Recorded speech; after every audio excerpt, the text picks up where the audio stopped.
राजस्थान के नागौर जिलों में सरपंचों के महापड़ाव में एक ही मांग उठी, या तो पंचायत मंत्री माफी मांगे अन्यथा दे त्यागपत्र। राजस्थान के सरपंच आज नागौर में एकत्रित हुए। उन्होंने पंचायत मंत्री द्वारा किए गए बयानों की निंदा करते हुए कहा कि पंचायत मंत्री माफी मांगे अन्यथा अपने पत्र से त्यागपत्र दे। महापड़ाव में संरक्षक भंवरलाल जानू, प्रदेश अध्यक्ष बंशीधर गढ़वाल, संरक्षक महेंद्र सिंह मजेवला, महासचिव शक्ति सिंह रावत, जयराम पलसानिया सहित प्रदेश के विभिन्न जिलों से आए सरपंचगण मौजूद रहे। सरपंच एकता सम्मानित मंच, जैसा कि इन्होंने कहा समय नहीं लेना है। मैं पहले पूर्व अजमेर जिले का सरपंच का जिलाध्यक्ष था। पिछली बार और वर्तमान में जितने भी 5 आदमियों की कमेटी, चाहे मुख्यमंत्री से वार्ता की, चाहे मंत्री जी से वार्ता की, सभी में मैं शामिल था। इस बार मंत्री जी ने उस रात को 11 बजे सब सरपंचों को पूर्ण विश्वास दिलाया था कि आपकी बात कभी खराब नहीं होने दूंगा और 15 दिन में मैं आपके सारे आदेश जारी करवा दूंगा। मंत्री जी जब खुद धोखा दे सकते हो तो फिर सरपंच आपके खिलाफ क्यों नहीं हो सकते। मंत्री जी ने सभी सरपंचों की हमारी बेइज्जती उस दिन वहाँ करवा दी। कितने सरपंच हमारे से नाराज हुए, कई सरपंचों ने हमें गालियां निकाली कि आपने गलत समझौता कर लिया। आज हमें महसूस हो रहा है कि हमने गलत समझौता किया। हम सब उस दिन जो समझौता में थे, हम सब आपसे माफी मांगते हैं कि हमारी उस दिन गलती हुई। इसी तरह से मुख्यमंत्री जी ने भी हमारे साथ धोखा किया और मुख्यमंत्री जी ने हमारे से वादा किया था कि हर 3 महीनों में सरपंचों के साथ बैठक करेंगे।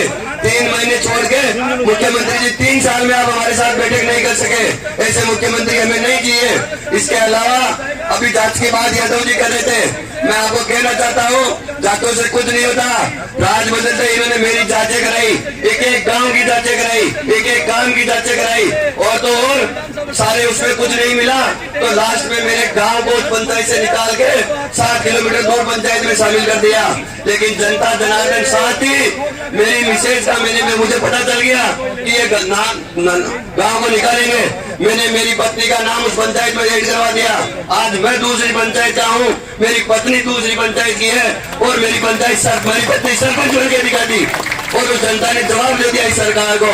तो ऐसे सरकार से कोई डरने की आवश्यकता नहीं है। साज को कहीं आंच नहीं है। जितने सुंदर काम सरपंच करते हैं उतने सुंदर काम कोई भी विभाग नहीं कर सकता और जितने कम दर में सरपंच काम करते हैं उतने कम दर में कोई भी संस्था काम नहीं कर सकती।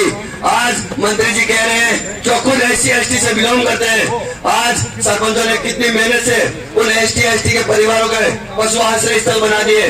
मंत्री जी मैं आपसे कहना चाहता हूँ हमारे भी घर में AC होगी, हमारे भी घर में कूलर होंगे। आज हम इस गर्मी में बैठे हैं, हम इस गर्मी में क्यों बैठे हैं? आज उस गरीब की पीड़ा समझो कि वो गरीब उस बकरी आश्रय स्थल में रहने को मजबूर क्यों है। आप कहते हो कि बकरी आश्रय स्थल में वो खुद क्यों रह रहा है, उसकी मजबूरी है इसलिए वो उस बकरी आश्रय स्थल का शरण ले रहा है। आप सबने सुंदर आयोजन किया। मैं नागौर सरपंच संघ को साधुवाद दूंगा कि आपने बहुत धन्यवाद देना चाहता हूँ।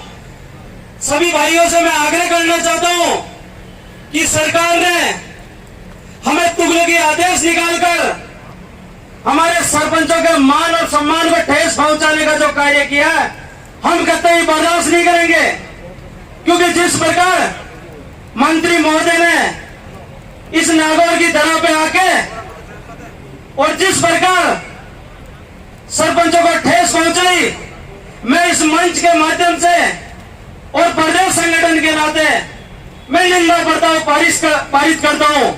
और सबसे पहले मैं निवेदन करना चाहता हूं कि मेरा सरपंच संघ और सरपंच साथी जब तक नहीं उठेंगे, हमें आगे की रणनीति हमारे प्रदेश अध्यक्ष जी बताएंगे कि जब तक मंत्री जी का इस्तीफा स्वीकार नहीं हो और वो खुले मंच पे आके इस सरपंच साथियों से माफी नहीं मांगे, जब तक ये सरपंच संघ सारे कार्यों का बहिष्कार कर देंगे, चाहे हमें तालाबंदी करनी पड़े, चाहे किसी प्रकार का विरोध करना पड़े, हम पूरा विरोध करेंगे। और अशोक जी भाई साहब ने जो आज ये रणभरी जो आह्वान किया है, हम पूरा सरपंच संघ इनका स्वागत करते हैं। और जब आगे की रणनीति में विचार होगा तो आपकी भावनाओं को ध्यान में रखते हुए विचार किया जाएगा। समय कम है, मैं मेरी वाणी बड़े विस्तार से एक बिंदु पे आपसे चर्चा की है। मैं आपको समय का भाव देखते हुए अगर गांव की विकास ठप हो गई, आप सब लोगों का आभार व्यक्त करना चाहता हूँ, धन्यवाद करना चाहता हूँ। इसलिए कि आप एक छोटे से मैसेज पे नागौर के पाउल धरा पर सभी ने आकर के जिले का एक सरपंच संघ को ताकत देने का काम किया है। बाकी जो चीजें थी वो हमारे वैसे की तैसे रह गई। तो सबसे मेन मुद्दा हमारा जो पिछली मीटिंग हुई थी 1 अक्टूबर को रात में हमारा 12 बजे जो समझौता हुआ था, ये जो प्रशासन गाँव की ओर, तो लास्ट में हम लोग दूसरों की बात नहीं मानते हुए मुख्यमंत्री जी से खुद से बात हुई और उन्होंने 1 बजे जाके हमारे वो लेटर पे साइन किए थे कि आप ये गांव के अंदर जो प्रशासन गांव की ओर पट्टा वाला मामला चल रहा है इसको सक्सेस बनाइए, हम आपकी बातें पूरी मानेंगे, आपके साथ काम करेंगे। चलो भरोसा तो होता है, मानना भी पड़ता है, तो हमने माना और हमने पट्टा बांटे। आज राजस्थान के अंदर उनको कहते हैं शर्म आ रही कि जो नगर पालिका के अंदर जो इतना बड़ा प्रशासन तामझाम लेके बैठे हैं, उनसे हमारे से आधे नहीं 10 गुना हमसे कम पट्टे बना पाए हैं और जितने पट्टे बने वो सरपंच भाई से पधारे हैं। और मैं आपको विश्वास दिलाता हूँ चित्तौड़गढ़ सरपंच संघ कार्यकारिणी और जितने भी हमारे 300 भाई है उनको एक साथ जयपुर जाकर भी लाना होगा, मैं लाऊंगा और मैं पूर्ण समर्थन करता हूँ। और हमारे पूरी प्रदेश कार्यकारिणी और सभी भाइयों को बहुत बहुत धन्यवाद है।